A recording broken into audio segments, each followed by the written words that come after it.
하지만 이것은 일반 명제는 아닙니다. 단지 신이 있다고 믿는 자들이 극 중에서는 악을 택했기 때문에 스스로 무너지게 된 것이죠. 사실 더글로리는 신의 존재를 부정하지 않습니다. 신의 개입이 있었다. 다만 신의 개입은 선의 편에 서는 자들을 위해 있었네요.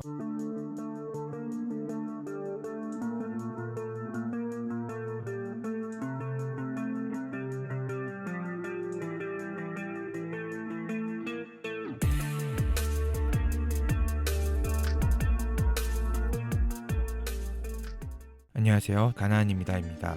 더글로리 파트 2가 지난 3월 10일 공개되었습니다. 저 또한 파트 2 공개가 되자마자 밤을 새워가며 재밌게 시청을 했었는데요. 기다린 만큼 정말 재밌게 보기도 했었고 어떤 부분에서는 오히려 파트 1 때보다 디테일이 아쉬웠던 부분들도 있었던 것 같습니다. 그럼에도 오랜 기간 기다려오며 또 밤을 새워 보았던 시간들이 아깝지 않을 만큼 완성도 있는 작품이었음은 분명합니다. 더글로리 파트 2에도 이전 스토리들에 이어 가나안입니다가 함께 생각해볼 이야기들이 있었습니다.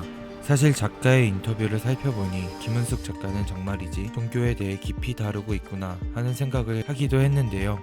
바로 더글로리의 이야기는 신이 있다고 믿는 자와 신이 없다고 믿는 자의 대결이라고 한 대목이었습니다. 이전에 도깨비와 같은 드라마에서도 신이라고 칭하는 존재를 상정한 것, 또 주인공 은탁이 어린 아이들을 구하기 위해 희생을 선택할 때 포도주가 떨어지는 장면을 오마주한 내용 등에서 작가가 크리스천이 아닐까 하는 생각을 했었는데요. 정보를 찾아봤을 때 명확히 나오진 않았지만 이건 별로 중요한 이야기는 아니네요. 더글로리를 돌아보면 무속과 무당이라든지 불교의 절 이야기도 많이 나오기는 했습니다. 그럼에도 어쨌거나 인간에 대한 이해를 넘어서 종교적인 이해도 상당하다는 느낌을 받았는데요.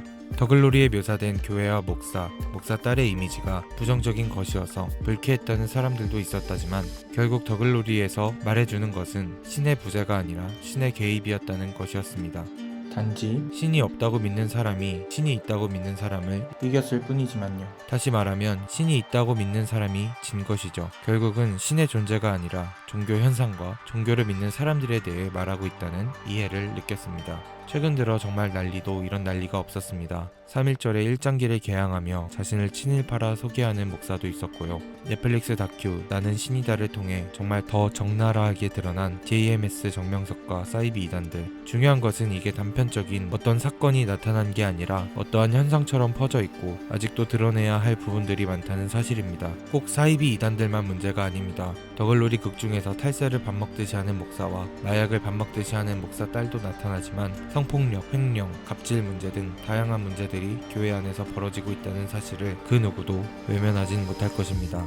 그렇다면 도대체 신이 있다고 믿는 자들은 어디서부터 뭐가 잘못되었던 것일까요? 오늘도 더글로리의 이사라를 집중 탐구하면서 이 질문들을 함께 풀어가 볼까 합니다. 신이 있다고 믿는 자들이 잘못된 이유, 그 첫 번째는 신앙과 삶이 분리되어 있다는 것입니다. 먼저 이사라를 보면 지난 영상에서 보았던 것처럼 그래도 신앙은 있어 보이는 게 교회에 매주 꼬박 나가며 성가대를 하고요. 입을 열면 그래도 종교적인 언어들이 나옵니다. 아버지가 목사니까 그러려니 하는데 그렇게 종교적인 모습들을 가질 거면 생활도 좀 달라야 하지 않았을까요? 교회에서의 신앙은 신앙 따로, 동은이 괴롭히는 삶은 삶 따로인 게 이사라의 모습이네요. 이렇게 신앙과 삶이 철저하게 분리되는 모습은 더글로리네 불교 신자를 통해서도 나타나죠. 바로 최혜정이 결혼하려던 남자 어머니의 모습인데요. 절에서 몇 개월 동안 수행을 했으면서 돌아서 나갈 때는 어깨 형님들의 에스코트를 받고 동은이에게 필요한 일 있으면 얘기하라고. 그 필요한 일을 어떻게 처리해주겠다는 거였을까요? 부처님 되기 위한 수행의 결과가 그것은 아닐 텐데 말이죠. 하지만 무엇보다 끝판왕은 역시 박연진의 어머니입니다. 박연진의 어머니가 사실 최종 보스급이었죠. 자기 딸이 잘못을 할 때마다 덮어주고 자기 딸이 그렇게 못된 짓을 해도 그냥 그렇게 살라고 오히려 더 부추기는 것 같았습니다. 그런 박연진 어머니가 거의 생활하다시피 있는 곳이 바로 무당집. 무속은 원래 신앙과 생활이 철저히 분리되는 것이 맞습니다. 자기의 안녕과 자기의 복을 구하고 때로는 남을 저주하기도 하는 것이 무당이거든요. 그래서 무속 신앙이라고 하지 무교라고 종교라고 부르지도 않습니다. 그래서일까요? 박연진이 피해야 할 사람이 이름에 이응이 들어가는 사람인데 파트 2에서 공개된 박연진 어머니의 이름이 홍영애 4개나 들어있죠. 정말 신앙적인 삶을 살았다면 자기 딸 박연진에게서 본인 스스로를 떨어뜨려 놨어야 했겠네요. 신이 있다고 믿는 자들이 잘못된 이유, 두 번째는 그들은 끝도 없이 자기 이기심을 추구하기 때문입니다.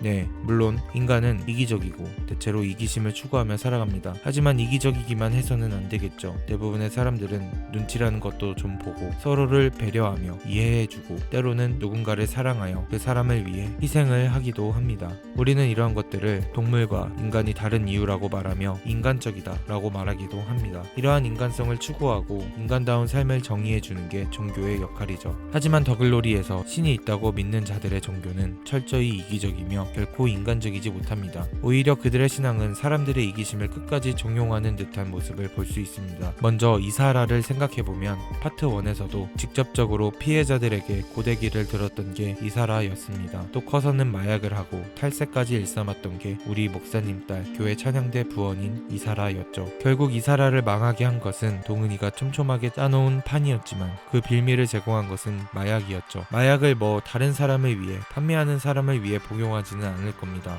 철저하게 개인의 쾌락과 욕구를 위하는 것이 마약이죠. 그래놓고 모든 것을 잃게 되었을 때 프랑스로 보내달라며 떼를 쓰는 모습은 정말 레전드 오브 레전드였네요. 그리고 사실상 파트 2 마지막 부분에 박연진의 대중 이미지를 바닥까지 끌어내렸던 인물이 이사라였죠. 박연진이 학폭 이슈를 자신의 마약 기사로 덮었다고 생각했을 때 이사라는 이렇게 생각합니다. 나 혼자 망가질 수 없다. 철저히 이기적이라고 하니까 이사라의 어머니와 아버지의 모습도 연결되는 것 같습니다. 먼저 이번 파트 2에서 밝혀진 바에 따르면 역시나 이사라의 아버지 이길성 목사도 깨끗하진 않았네요. 교회 헌금 횡령과 탈세, 이거 너무 현실고증 아닌가요? 지난 영상에서 어떻게 이사라를 미술 작가로 키웠는지 궁금했는데 대답을 들은 것 같습니다. 그리고 이사라의 마약 투약 사실이 밝혀진 이후 들어보면 딸을 진심으로 걱정한다기보다 왜 내 인생에 태클을 걸어오냐는 듯한 뉘앙스, 저만 그렇게 느꼈나요? 이사라의 어머니도 마찬가지입니다. 홍영애가 박연진을 망치고 정미희가 문동은에게 아픔을 주었듯 이사라의 어머니도 이사라에게 결국 독이 되었네요. 딸이 그릇된 길로 가고 마약을 하더라도 너른 사랑으로 끌어안기만 했던 모습, 엄마한테 관심 좀 달라고 하는 그런 모습에서 똑같이 이기적인 면모들을 엿볼 수 있는 것 같습니다. 목사님, 사모님에게 예수 믿으세요 라고 얘기해주고 싶네요.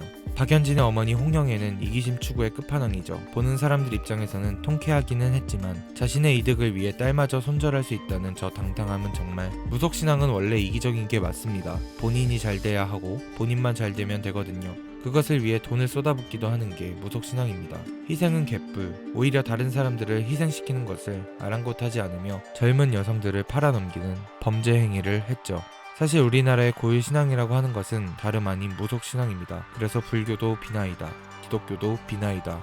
종교가 이기심만 추구하는 무속신앙이 되니 사람들로부터 외면받는 것이 당연한 듯 보입니다. 신이 있다고 믿는 자들이 잘못된 이유, 세 번째는 도무지 반성할 줄을 모른다는 것입니다. 문동은은 사실 여러 번 가해자들에게 기회를 주었습니다. 하지만 그들은 콧방귀도 끼지 않습니다. 세상엔 권선징악이 없다고 하는데, 야 이쁜아, 요 며칠 소나기가 자주 지나가면서